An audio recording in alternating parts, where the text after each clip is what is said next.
नमस्कार दोस्तों, मेरा नाम अजय शर्मा है और मैं एक हिंदी मोटिवेशनल स्पीकर और ट्रेनर हूं। आज मैं आपके लिए एक बहुत ही मोटिवेशनल स्टोरी लेके आया हूं। लेकिन इस स्टोरी को सुनने से पहले यदि आपने मेरा YouTube चैनल सब्सक्राइब नहीं किया तो अभी मेरे YouTube चैनल को सब्सक्राइब कीजिए, जिससे समय समय पर इस तरीके की मोटिवेशनल वीडियो हम आप तक पहुँचा सकें। दोस्तों, बहुत पुराने समय की बात है। एक साधु बाबा थे। उस साधु बाबा ने आधी से ज़्यादा ज़िंदगी सिर्फ इस बात को पता करने के लगा दी थी कि इंसान मरने के बाद स्वर्ग में जाता है या नरक में जाता है, लेकिन वो इस बात का पता नहीं लगा पाए।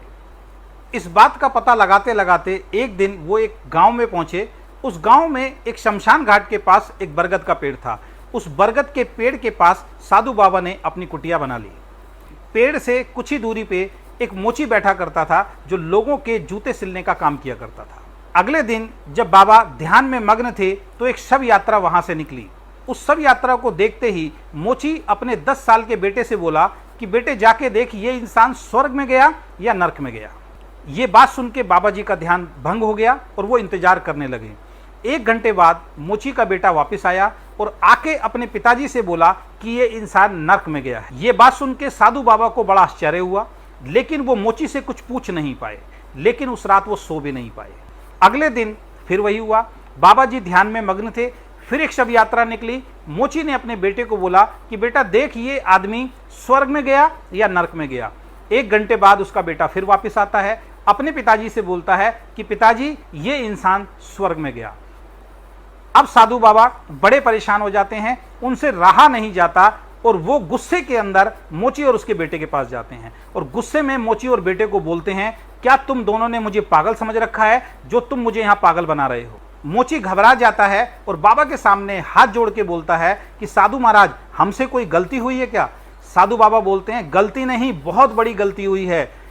मोची पूछता है, बाबा जी बात तो बताओ क्या हुई। तब साधु बाबा उस मोची से कहते हैं कि मैंने अपनी आधी से ज़्यादा जिंदगी सिर्फ यही बात पता करने के लिए लगा दी कि मरने के बाद इंसान स्वर्ग में जाता है या नरक में जाता है, लेकिन आज तक मुझे इस बात का पता नहीं चल पाया। और तेरा ये 10 साल का लड़का शव यात्रा के साथ जाता है, 1 घंटे के बाद आता है और बताता है एक आदमी स्वर्ग में गया और एक आदमी नरक में गया। तो ये पागल बनाने वाला काम नहीं है तो और क्या है। मोची बाबा के सामने हाथ जोड़ के खड़ा होता है और बाबा से माफ़ी मांगता है और बोलता है, बाबा जी ये तो बहुत साधारण सी बात है, मैं अपने बच्चे से ही पूछ के बताता हूँ कि वो किस तरीके से पता करके आता है। मोची अपने बच्चे को बुलाता है और अपने बच्चे से पूछता है कि तुझे कैसे पता चला कि एक व्यक्ति स्वर्ग में गया और एक व्यक्ति नरक में गया। बच्चे ने बहुत ही खूबसूरत जवाब दिया। बच्चे ने कहा, जब पहले दिन मैं शव यात्रा के साथ गया और उस व्यक्ति को जब चिता पे लेटाया गया जो मर गया था, और जब उसको अग्नि दी गई, अग्नि देने के बाद सब लोग इंतजार कर रहे थे उस व्यक्ति के जलने का, तो आपस में सब लोग बात कर रहे थे कि अच्छा हुआ भगवान ने इस व्यक्ति को उठा लिया। ये व्यक्ति बहुत ही गलत इंसान था। इस व्यक्ति से इसका पूरा परिवार परेशान था। इस व्यक्ति से सभी मोहल्ले वाले परेशान थे, क्योंकि ये व्यक्ति हमेशा गलत काम करता था। ये व्यक्ति हमेशा लोगों को परेशान करने का काम करता था। ये व्यक्ति हमेशा लोगों को धोखा देने का काम करता था और ये व्यक्ति हमेशा लोगों को बर्बाद करने का काम करता था। तो वहाँ पे जितने भी लोग शव यात्रा में शामिल थे, सभी लोग एक ही बात कर रहे थे कि अच्छा हुआ भगवान ने इस इंसान को उठा लिया। आज के बाद इसका पूरा परिवार बहुत खुशहाल रहेगा। आज के बाद हमारा मोहल्ला भी खुशी खुशी रहेगा और आज के बाद हमारे गांव में सभी लोग खुशी खुशी रहेंगे, क्योंकि एक गलत आदमी हमारे गांव से चला गया है। अगले दिन जो शव यात्रा गई, जब मैं उस शव यात्रा में शामिल हुआ, उसको भी चिता पे लेटाया गया, उसको भी अग्नि दी गई और सब लोग जब उसके जलने का इंतजार कर रहे थे, तो वहाँ पे मैंने देखा वो सब लोगों के आंखों के अंदर आंसू थे। वो सब लोग भगवान को दोष दे रहे थे। वो सब लोग उस मरे हुए व्यक्ति की तारीफ कर रहे थे और यहाँ तक तारीफ कर रहे थे, उनमें से कुछ लोग तो ऐसे थे कि भगवान हमेशा अच्छे व्यक्ति को क्यों उठाता है, ये व्यक्ति इतना अच्छा था, ये अपने परिवार के लिए इतने अच्छा काम करता था, ये अपने समाज के लिए इतने अच्छे काम करता था, हर व्यक्ति की मदद के लिए ये आधी रात को खड़ा रहता था, हर व्यक्ति की आधी रात को ये मदद करता था। इस व्यक्ति ने पूरे जीवन में किसी भी व्यक्ति के साथ कोई गलत कार्य नहीं किया। जब भी ये मिलता था लोगों से हंस के मिलता था, जब भी ये मिलता था लोगों की मदद करने के लिए मिलता था और लोगों ने यहाँ तक कहा कि इसकी जगह अगर मुझे उठा लेते तो बहुत बढ़िया रहता।